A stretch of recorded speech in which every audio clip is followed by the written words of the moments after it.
अथ श्रीलक्ष्मी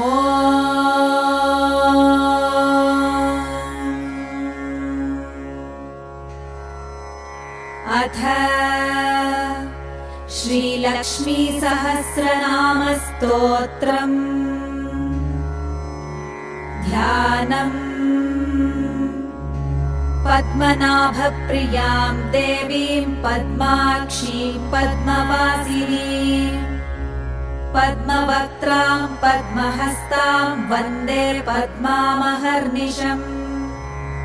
पूर्णेन्दुवदनां दिव्यरत्नाभरणभूषितां वरदाभयहस्ताढ्यां ध्यायेच्चन्द्रसहोदरीम्। इच्छारूपां भगवतः सच्चिदानन्दरूपिणीम्। सर्वज्ञां सर्वजननीं विष्णुवक्षस्थलालयाम्। दयालुमनिशं ध्यायेत् सुखसिद्धिस्वरूपिणी। हरिः ओम्। नित्यागतानन्त नित्यानन्दिनी जनरञ्जनी नित्यप्रकाशिनी चैव स्वप्रकाशस्वरूपिणी। महालक्ष्मीर्महाकाली महाकन्या सरस्वती।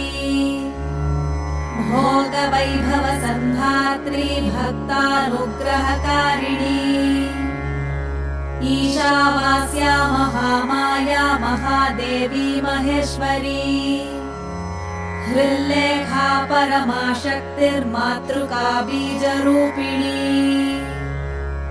नित्यानन्दा नित्यबोधा नादिनी जनमोदिनी। सत्यप्रत्ययनी चैव स्वप्रकाशात्मरूपिणी।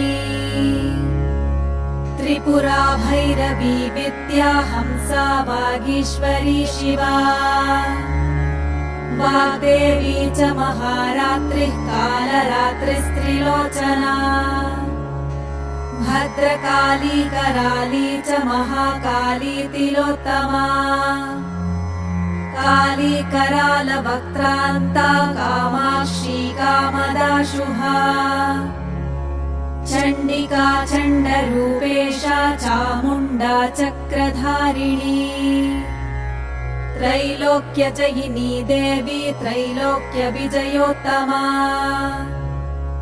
सिद्धलक्ष्मीः क्रियालक्ष्मीर्मोक्षलक्ष्मीः प्रसादिनी। उमा भगवती दुर्गा चान्द्री दाक्षायणी शिवा। प्रत्यङ्गिराधरा बेला लोकमाता हरिप्रिया। पार्वती परमादेवी ब्रह्मविद्या प्रदायिनी। अरूपा बहुरूपा च विरूपा विश्वरूपिणी। पञ्चभूतात्मिका वाणी पञ्चभूतात्मिका परा। काली मा पञ्चिका वाग्मी हविः प्रत्यधिदेवता। देवमाता सुरेशाना देवगर्भाम्बिका धृतिः। संख्या जातिः क्रियाशक्तिः प्रकृतिर्मोहिनी मही। यज्ञविद्या महाविद्या गुह्यविद्या विभावरी। ज्योतिष्मती महामाता सर्वमन्त्रफलप्रदा। दारिद्र्यध्वंसिनी देवी हृदयग्रन्थिभेदिनी। सहस्रादित्यसङ्काशा चान्द्रिका चन्द्ररूपिणी। गायत्री सोमसम्भूतिः सावित्री प्रणवात्मिका। शाङ्करी वैष्णवी ब्राह्मी सर्वदेव नमस्कृता। सेव्य दुर्गा कुबेराक्षी करवीरनिवासिनी। जया च विजया चैव जयन्ती चापराजिता। कुब्जिका कालिका शास्त्री वीणा पुस्तकधारिणी। सर्वज्ञशक्तिः श्रीशक्तिर्ब्रह्म विष्णु शिवात्मिका। इडा पिङ्गलिका मध्यमृणाली तन्तुरूपिणी यज्ञेशानी प्रथा दीक्षा दक्षिणा सर्वमोहिनी अष्टाङ्गयोगिनी देवी निर्बीजध्यानगोचरा सर्वतीर्थस्थिता शुद्धा सर्वपर्वतवासिनी वेदशास्त्रप्रमा देवी षडङ्गादिपदक्रमा शिवा धात्री शुभानन्दा यज्ञकर्मस्वरूपिणी व्रतिनी मेनका देवी ब्रह्माणी ब्रह्मचारिणी एकाक्षरपरा तारा भवबन्धविनाशिनी विश्वम्भराधराधारा निराधाराधिकस्वरा रागामुहूरमावास्या पूर्णिमानुमतिर्धृतिः श्रीवाली शिवावश्या वैश्वदेवी विशङ्गिला पिप्पला च विशालाक्षी रक्षोऽग्निवृष्टिकारिणी दुष्टविद्राविणी देवी सर्वोपद्रवनाशिनी शारदा शरसन्धाना सर्वशस्त्रस्वरूपिणी युद्धमध्यस्थिता देवी सर्वभूतप्रभञ्जनी अयुद्धा युद्धरूपा च शान्ता शान्तिस्वरूपिणी गंगा सरस्वती वेणी यमुना नर्मदापगा समुद्रवसनावासा ब्रह्माण्डश्रोणिमेखला पञ्चवक्त्रा दशभुजा शुद्धस्फटिकसन्निभा रक्ता कृष्णा सिता पीता सर्ववर्णानिरीश्वरी कालिका चक्रिका देवी सत्या तु वटुका स्थिता तरुणी वारुणी नारी ज्येष्ठा देवी सुरेश्वरी विश्वम्भराधरा कर्त्री गलार्गलविभञ्जनी सन्ध्या रात्रिर्दिवा ज्योत्स्ना कला काष्ठा निमेषिका पूर्वी कात्यायनी शुभ्रा संसारार्णवतारिणी कपिला कीलिका शोका मल्लिका नवमल्लिका देविका नन्दिका शान्ता भञ्जिका भयभञ्जिका कौशिकी वैदिकी देवी सौरी रूपाधिकातिभा दिग्वस्त्रा नववस्त्रा च कन्यका कमलोद्भवा श्री सौम्यलक्षणातीत दुर्गा सूत्रप्रबोधिका श्रद्धा मेधा कृतिः प्रज्ञा धारणा कान्तिरेव च श्रुति स्मृतिर्धृतिर्धन्या भूतिरिष्टिर्मनीषिणी विरक्तिर्व्यापिनी माया सर्वमाया प्रभञ्जनी माहेन्द्री मन्त्रिणी सिंही चेन्द्रजालस्वरूपिणी अवस्थात्रय निर्मुक्ता गुणत्रय विवर्जिता ईषणात्रय निर्मुक्ता सर्वरोग विवर्जिता योगी ध्यानान्तगम्या च योगध्यानपरायणा त्रयी शिखा विशेषज्ञा वेदान्तज्ञानरूपिणी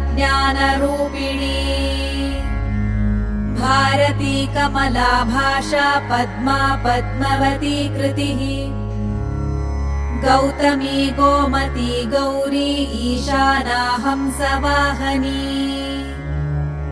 नारायणी प्रभाधारा जाह्नवी शङ्करात्मजा चित्रघण्टा सुनन्दा श्रीर्मानवी मनुसम्भवा स्तम्भिनी शोभिनी मारी भ्रामिणी शत्रुमारिणी मोहिनी द्वेषिणी वीरा अघोरा रुद्ररूपिणी रुद्रैकादशिनी पुण्या कल्याणी लाभकारिणी देवदुर्गा महादुर्गा स्वप्नदुर्गाष्टभैरवी सूर्यचन्द्राग्निरूपा च ग्रहनक्षत्ररूपिणी बिन्दुनादकलातीता बिन्दुनादकलात्मिका दशवायुजयाकारा कला षोडश संयुता काश्यपी कमला देवी नादचक्रनिवासिनी मृडाधारा स्थिरा गुह्या देविका चक्ररूपिणी अविद्या शार्वरी भुञ्जा जम्भासुरनिवर्हिणी श्रीकाया श्रीकला शुभ्रा कर्म निर्मूलकारिणी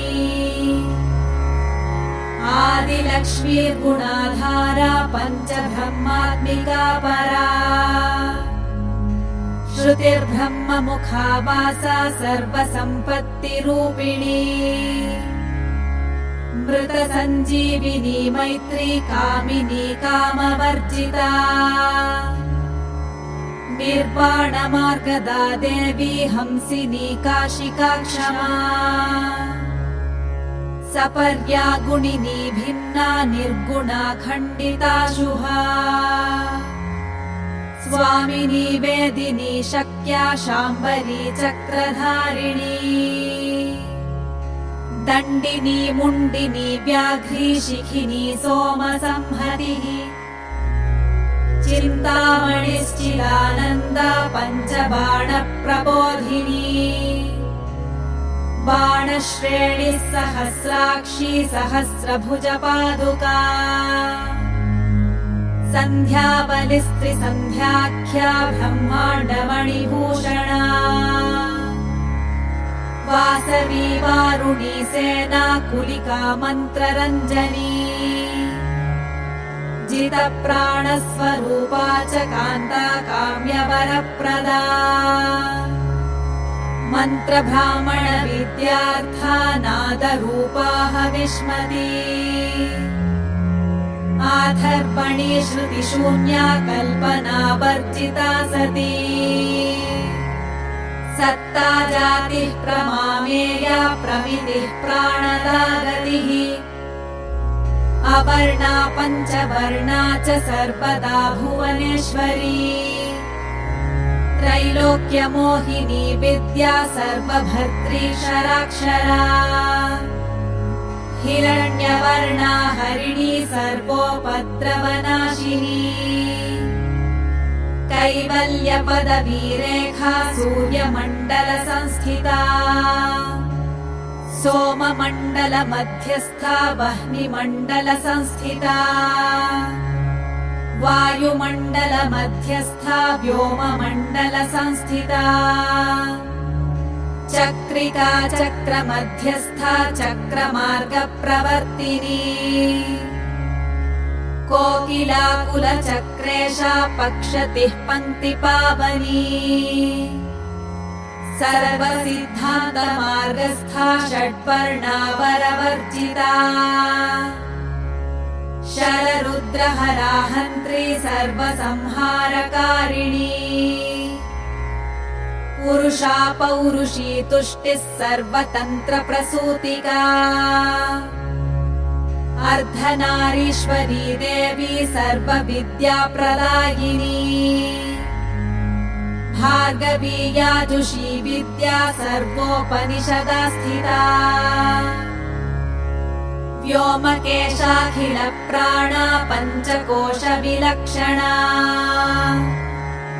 पञ्चकोशात्मिका प्रत्यक् पञ्चब्रह्मात्मिका शिवा जगज्जराजनित्री च पञ्चकर्म प्रसूतिका वाग्देव्याभरणाकारा सर्वकाम्यस्थितस्थितिः अष्टादश चतुष्षष्ठिपीठिका विद्यया युता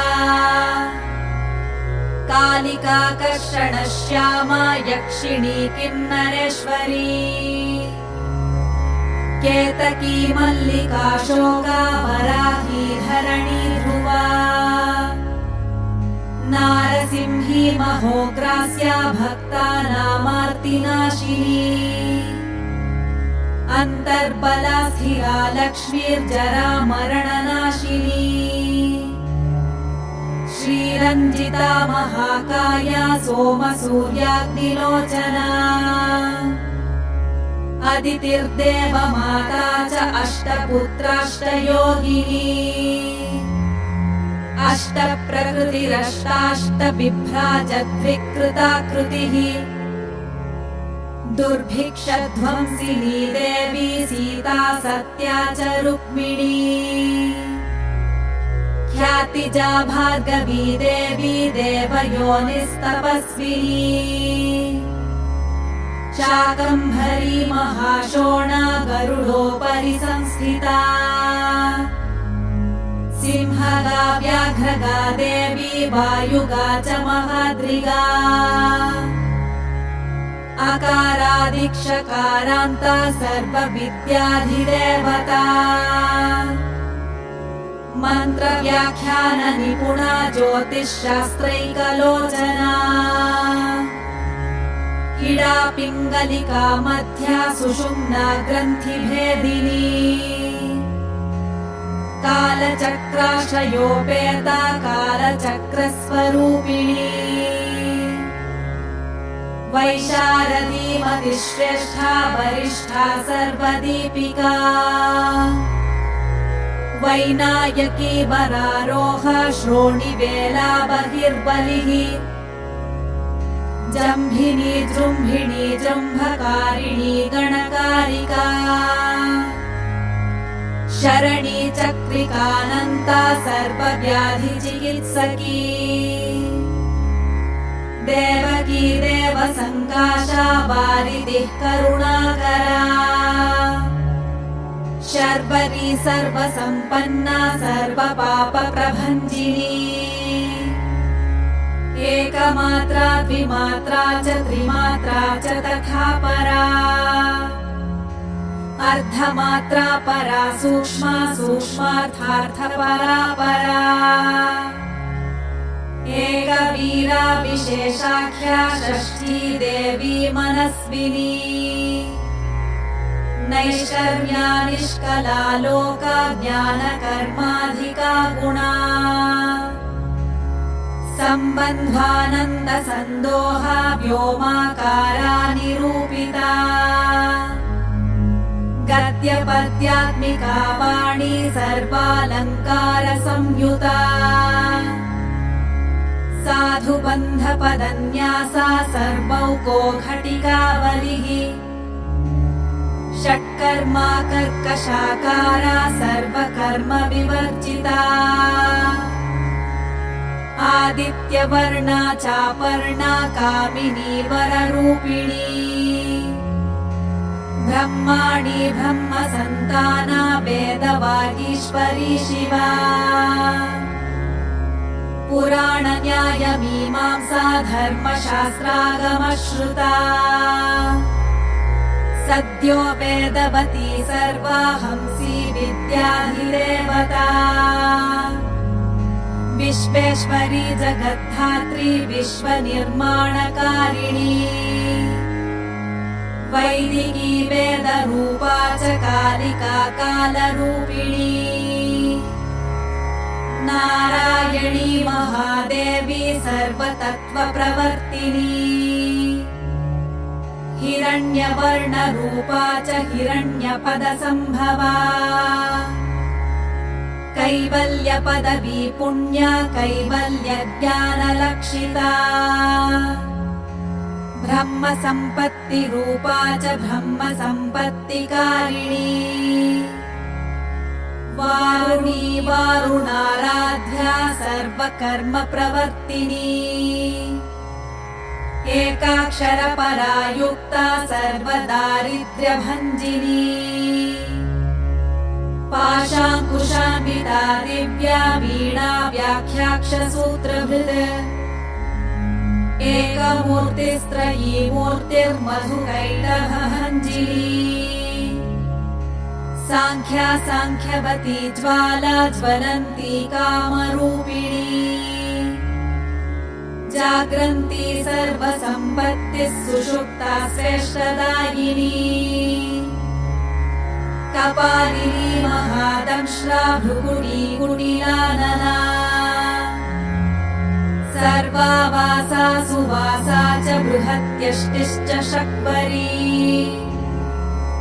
छन्दो गणप्रतिष्ठा च कल्माशी करुणात्मिका चक्षुष्मती महाघोषा खड्गचर्मधरा शनिः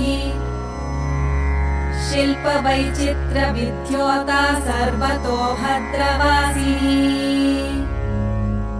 अचिन्त्यलक्षणाकारा सूत्रभाष्यनिबन्धना सर्ववेदार्थसम्पत्तिः सर्वशास्त्रार्थमातृका अकारादिशकारान्त सर्ववर्णकृतस्थला सर्वलक्ष्मी सदानन्दा सारविद्या सदाशिवा सर्वज्ञा सर्वशक्तिश्च खेचरी रूपगोच्छ्रिता अणिमादिगुणोपेता पराकाष्ठा परागतिः हंसयुक्तविमानस्था हंसारूढा शशिप्रभा भवानी वासना शक्तिराकृतिस्थाखिलाखिला तन्त्रहेतुर्विचित्राङ्गी व्योमगङ्गा विनोदिनी वर्षा च वार्षिका चैव ऋग्यजुस्सामरूपिणी महानदी नदी पुण्या गण्यपुण्यगुणक्रिया समाधिगतलभ्यार्था श्रोतव्या सप्रिया घृणा नामाक्षरपरा देवी उपसर्गनखाञ्चिता निपातोरुद्वयी जङ्घा मातृका मन्त्ररूपिणी आसीना च शयना च तिष्ठन्ती धावनाधिका लक्ष्यलक्षणयोगाढ्या ताद्रूप्यगणनाकृतिः सैकरूपा नैकरूपा सेन्दुरूपा तदाकृतिः समासतद्धिताकारा विभक्तिवचनात्मिका स्वाहाकारा स्वधाकारा श्रीपत्यर्थाङ्गनन्दिनी गम्भीरा गहना गुह्या योनिलिङ्गार्धधारिणी शेषवासुकि संसेव्या च शालावरपर्णिनी कारुण्याकार सम्पत्तिः कीलकृन्मन्त्रकीलिका शक्तिबीजात्मिका सर्वमन्त्रेष्टाक्षयकामना आग्नेयी पार्थिवा आप्या वायव्या व्योमकेतना सत्यज्ञानात्मिकानन्दा ब्राह्मी ब्रह्म सनातनी अविद्यावासना माया प्रकृतिः सर्वमोहिनी शक्तिर्धारणशक्तिश्च चिदचिच्छक्तियोगिनी वक्त्रारुणा महामाया मरीचिर्मदमर्दिनी विराट् स्वाहा स्वधा शुद्धा निरूपास्ति सुभक्तिगा निरूपिता द्वयी विद्या नित्या नित्यस्वरूपिणी वैराजमार्गसञ्चारा सर्वसत्पथदर्शिनी जालन्धरी मृडानी च भवानी भवभञ्जनी त्रैकालिकज्ञानतन्तुस्त्रिकालज्ञानदायिनी नादातीता स्मृतिः प्रज्ञा धात्री रूपा त्रिपुष्करा पराजिता विधानज्ञा विशेषितगुणात्मिका हिरण्यकेशिनी हेम ब्रह्मसूत्रविचक्षणा असंख्येय परार्थान्तस्वरव्यञ्जनवैखरी मधुजिह्वा मधुमती मधुमासोदया मधुः माधवी च महाभागा मेघगम्भीरनिस्वना ब्रह्म विष्णु महेशादिज्ञातव्यार्थविशेषगा नाभौ वह्निशिखाकारा ललाटे चन्द्रसन्निभा भ्रूमध्ये भास्कराकारा सर्वताराकृतिः हृदि कृत्तिकादिभरण्यन्तनक्षत्रेष्ट्यार्चितोदया ग्रहविद्यात्मिका ज्योतिर्ज्योतिर्विन्मतिजीविका ब्रह्माण्डगर्भिणी बाला सप्तावरणदेवता वैराजोत्तमसाम्राज्या कुमारकुशलोदया बगला भ्रमराम्बा च शिवधूती शिवात्मिका मेरुविन्ध्यादिसंस्थाना काश्मीरपुरवासिनी योगनिद्रा महानिद्रा विनिद्रा राक्षसाश्रिता सुवर्णदा महागङ्गा पञ्चाख्या पञ्चसंहतिः सुप्रजाता सुवीरा च सुपोषा सुपतिः शिवा सुगृहा रक्तबीजान्ता हतकन्दर्पजीविका समुद्रव्योममध्यस्था समबिन्दुसमाश्रया सौभाग्यरसजीवातुः सारासारविवेकदृक् त्रिवल्यादिसुपुष्टाङ्गा भारती भरताश्रिता नादब्रह्ममयी विद्या ज्ञानब्रह्ममयी परा ब्रह्मनाडी निरुक्तिश्च ब्रह्मकैवल्यसाधनम् कालिकेयमहोदार वीर्यविक्रमरूपिणी वडवाग्निशिखावक्त्रा महाकवलतर्पणा महाभूता महादर्पा महासारा महाक्रतुः पञ्चभूतमहाग्रासा पञ्चभूताधिदेवता सर्वप्रमाणा सम्पत्तिः सर्वरोगप्रतिक्रिया ब्रह्माण्डान्तर्बहिर्व्याप्ता विष्णुवक्षो विभूषणी शाङ्करी विधिवक्त्रस्था प्रवरावरहेतुकी हेममाला शिखामाला त्रिशिखा पञ्चलोचना सर्वागम सदाचार मर्यादायातु भञ्जनी पुण्यश्लोक प्रबन्धाढ्या सर्वान्तर्यामि रूपिणी सामगान समाराध्या श्रोत्रकर्णरसायनम् जीवलोकैकजीवातुर्भद्रोदार विलोकना तटित्कोटिलसत्कान्तिस्तरुणी हरिसुन्दरी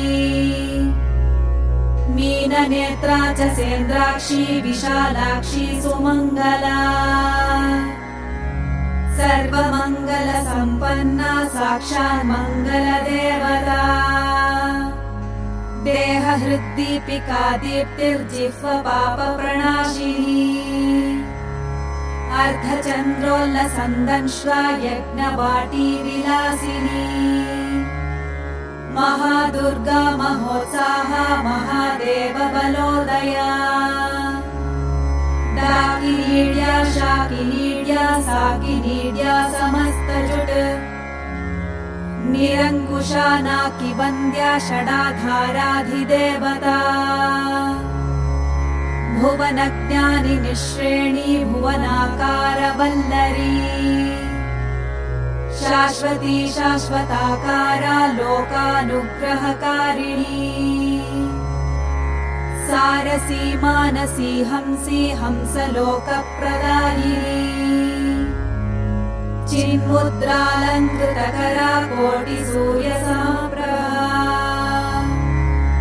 सुखप्राणिशिरोरेखा सददृष्टप्रदायिनी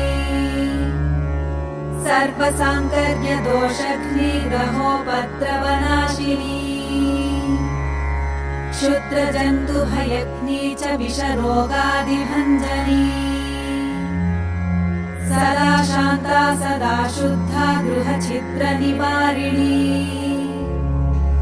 कलिदोषप्रशमनी कोलाहलपुरस्थिता गौरी लाक्षणकी मुख्या जघन्याकृतिवर्जिता माया विद्या मूलभूता वासवी विष्णुचेतना वादिनी वसुरूपा च वसुरत्नपरिच्छदा छान्दसी चन्द्रहृदया मन्त्रस्वच्छन्दभैरवी वनमाला वैजयन्ती पञ्चदिव्यायुधात्मिका पीताम्बरमयी चञ्चत्कौस्तुभा हरिकामिनी नित्या तथ्या रमा रामा रमणी मृत्युभञ्जनी ज्येष्ठा काष्ठा धनिष्ठान्ता शराङ्गी निर्गुणप्रिया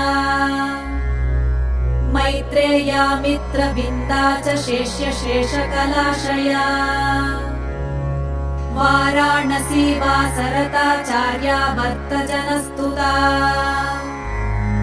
जगदुत्पत्ति संस्थान संहारत्रयकारणम् त्वमम्ब विष्णु सर्वस्वं नमस्तेऽस्तु महेश्वरि नमस्ते सर्वलोकानां जनन्यै पुण्यमूर्तये सिद्धलक्ष्मीर्महाकाली महालक्ष्मी नमोऽस्तुते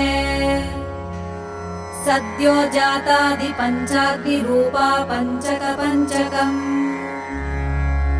यन्त्रलक्ष्मीर्भवत्यादिराद्याद्येते नमो नमः सृष्ट्यादिकारणाकार वितते दोषवर्जिते जगल्लक्ष्मीर्जगन्मातर्विष्णुपत्नि नमोऽस्तुते नवकोटिमहाशक्ति समुपास्य पदाम्बुजे कनत्सौवर्णरत्नाढ्ये सर्वाभरणभूषिते अनन्तानित्यमहिषी प्रपञ्चेश्वरनायकी अत्युच्छ्रितपदान्तस्थे परमव्योमनायकी नागपृष्ठगताराध्ये विष्णुलोकविलासिनी वैकुण्ठराजमहिषी श्रीरङ्गनगराश्रिते रङ्गनायकि भूपुत्री कृष्णे वरदवल्लभे कोटिब्रह्मादि संसेव्ये कोटिरुद्रादिकीर्तिते मातुलुङ्गमयं खेटं सौवर्णचषकं तथा पद्मद्वयं पूर्णकुम्भं कीरं च वरदाभये पाशमङ्कुशकं शङ्खं चक्रं शूलं कृपाणिका धनुर्बाणौ चाक्षमालां चिन्मुद्रामपि बिभ्रति अष्टादशभुजे लक्ष्मीर्महाष्टादशपीठगे भूमिनीलादिसंसेव्ये स्वामि चित्तानुवर्तिनि पद्मे पद्मालये पद्मी पूर्णकुम्भाभिषेचिते इन्दिरेन्दिराभाक्षी क्षीरसागरकन्यके भार्गवित्वं स्वतन्त्रेच्छा वशीकृतजगत्पतिः मङ्गलं मङ्गलानां त्वं देवतानां च देवता त्वमुत्तमोत्तमानां च त्वं श्रेयः परमामृतम् धनधान्याभिवृद्धिश्च सार्वभौमसुखोच्छया आन्दोलिकादिसौभाग्यं मत्ते भाति महोदयः पुत्रपौत्राभिवृद्धिश्च विद्याभोगबलादिकम् आयुरारोग्यसम्पत्तिरष्टैश्वर्यं त्वमेव हि परमेश विभूतिश्च सूक्ष्मा सूक्ष्मतरा गतिः सदयापाङ्गसन्दत्त ब्रह्मेन्द्रादिपदस्थितिः अव्याहतमहाभाग्यं त्वमेवाक्षोभ्यविक्रमः समन्वयश्च वेदानामविरोधस्त्वमेव हि निःश्रेयसपदप्राप्तिसाधनं फलमेव च श्रीमन्त्रराजराज्ञी च श्रीविद्याक्षेमकारिणी श्रीबीजजपसन्तुष्टा ऐं ह्रीं श्रीं बीजपालिका प्रपत्तिमार्गसुलभा विष्णुप्रथमकिङ्करी क्लीङ्कारार्थसवित्री च सौमङ्गल्याधिदेवता श्रीषोडशाक्षरी विद्या श्रीयन्त्रपुरवासिनी सर्वमङ्गलमाङ्गल्ये शिवे सर्वार्थसाधिके शरण्ये त्र्यम्बके देवी नारायणि नमोऽस्तुते सर्वमङ्गलमाङ्गल्ये शिवे सर्वार्थसाधिके शरण्ये त्र्यम्बके देवी नारायणि नमोऽस्तुते सर्वमङ्गलमाङ्गल्ये शिवे सर्वार्थसाधिके शरण्ये त्र्यम्बके देवी नारायणि नमोऽस्तुते पुनः पुनर्नमस्तेऽस्तु साष्टाङ्गमयुतं पुनः सनत्कुमार उवाच एवं स्तुता महालक्ष्मी ब्रह्मरुद्रादिभिः सुरैः नमद्भिरार्तैर्दीनैश्च निःस्वत्वैर्भोगवर्जितैः ज्येष्ठाजुष्टैश्च निःश्रीकैः संसारात् स्वपरायणैः विष्णुपत्नी ददौ तेषां दर्शनं दृष्टितर्पणम्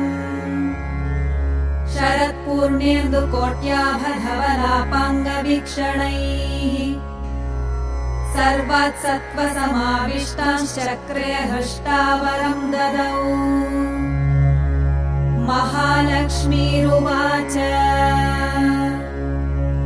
नाम्नां साष्टसहस्रं मे प्रमादाद्वापि यः सकृत् कीर्तयेतत्कुले सत्यं वसाम्याचन्द्रतारकम्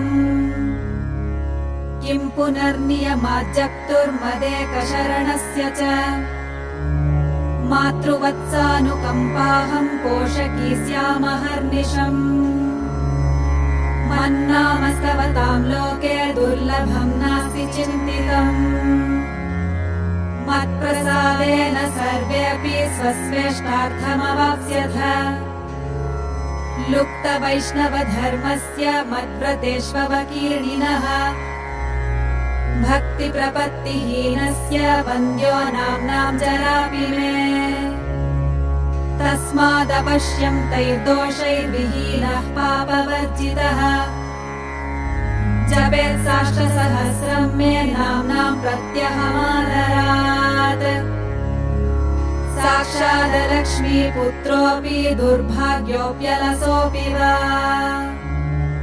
अप्रयत्नोऽपि मूढोऽपि विकलः पतितोऽपि च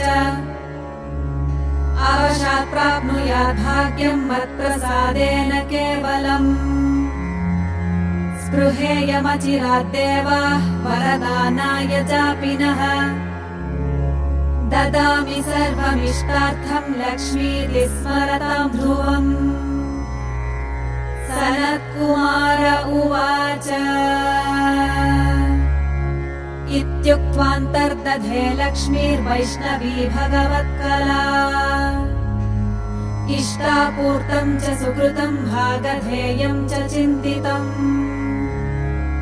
स्वं स्वं स्थानं च भोगं च विजयं लेभिरे सुराः तदेतत् प्रवदाम्यद्य लक्ष्मीनामसहस्रकम्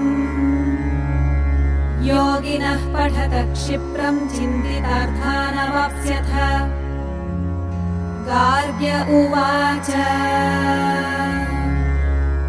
सनत्कुमारो योगीन्द्र इत्युक्त्वा स दयानिधिः अनुगृह्य ययौ क्षिप्रम् तांश्च 12 योगिनः तस्मादेतत् रहस्यम् च गोप्यम् जप्यम् प्रयत्नतः अष्टम्याम् च चतुर्दश्याम् नवम्याम् भृगुवासरे पौर्णमास्याममायाम् च पर्वकाले विशेषतः जपेद्वा नित्यकार्येषु सर्वान् कामानवाप्नुयात् इति श्रीस्कन्दपुराणे सनत्कुमारसंहितायाम् लक्ष्मीसहस्रनामस्तोत्रम् सम्पूर्णम्।